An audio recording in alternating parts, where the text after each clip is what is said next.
আজকের এই জুলাই গণঅভ্যুত্থানের 1 বছর অতিক্রম হওয়ার পরপরই আবার দেখছি পুলিশ সহ প্রশাসনের সেই ফেসিবাদী আচরণ।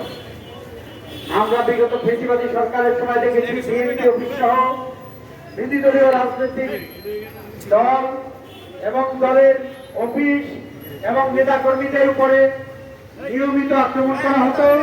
ঠিক একইভাবে আমার একটি রাজনৈতিক দল যারা এই ফেসিবাদ সরকারের পতনের সাথে সক্রিয়ভাবে জড়িত ছিল, ভিপি নূর এই ফেসিবাদী সরকারের বিরুদ্ধে সবসময় সোচ্চার ছিল, সেই ভিপি নূরের উপরে হামলা করা হয়েছে।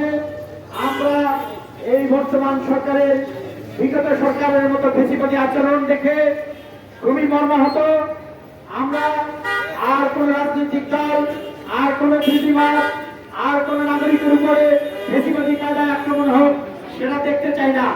আমরা পরিষ্কারভাবে বলে দিতে চাই যে যারা ফেসিবাদী আচরণ করেছে সেই চরিত্রে যদি আপনারাও ফিরে আসেন, আমরা আপনাদের বিরুদ্ধেও কথা বলবো, আমরা আপনাদেরকেও সেই ফেসিবাদী কায়দায় বিদায় করব। সুতরাং দেশের নাগরিকদের নিরাপত্তা, রাজনৈতিক দলের নিরাপত্তা, মানুষের অধিকারের প্রতি নিরাপত্তা, এগুলো নিশ্চিত করতে হবে।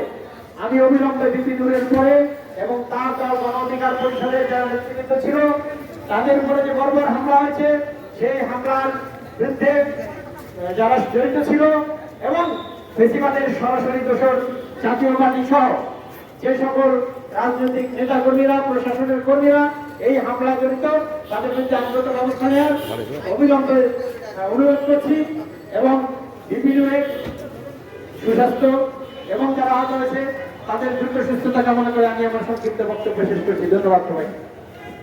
ধন্যবাদ।